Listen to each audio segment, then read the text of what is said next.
Matthew chapter 22.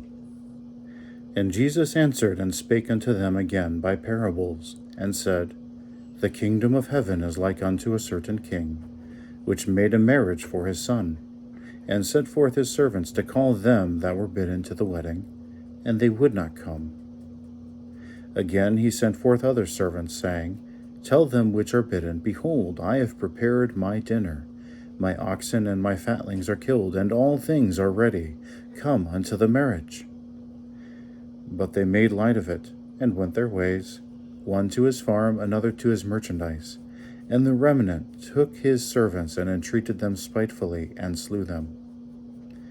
But when the king heard thereof, he was wroth, and he sent forth his armies, and destroyed those murderers, and burned up their city.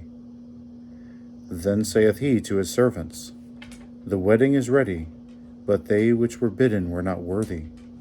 Go ye therefore into the highways, and as many as ye shall find, bid to the marriage. So those servants went out into the highways, and gathered together all as many as they found, both bad and good. And the wedding was furnished with guests. And when the king came in to see the guests, he saw there a man which had not on a wedding garment. And he saith unto him, Friend, how camest thou in hither not having a wedding garment? And he was speechless.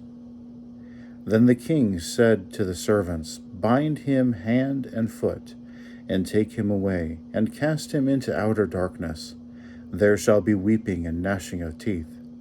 For many are called, but few are chosen. Then went the Pharisees and took counsel how they might entangle him in his talk. And they sent out unto him their disciples with the Herodians, saying, Master, we know that thou art true, and teachest the way of God in truth. Neither carest thou for any man, for thou regardest not the person of men. Tell us, therefore, what thinkest thou? Is it lawful to give tribute unto Caesar, or not? But Jesus perceived their wickedness, and said, Why tempt ye me, ye hypocrites? Shew me the tribute money. And they brought unto him a penny. And he saith unto them, Whose is this image and superscription? They say unto him, Caesar's. Then saith he unto them, Render therefore unto Caesar the things which are Caesar's, and unto God the things that are God's.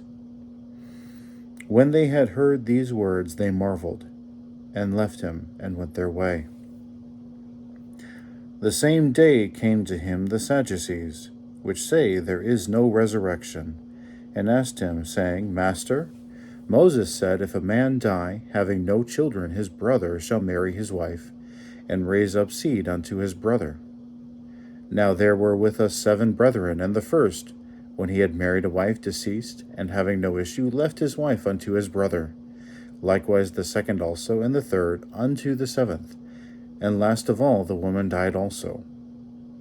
Therefore in the resurrection, whose wife shall she be of the 7?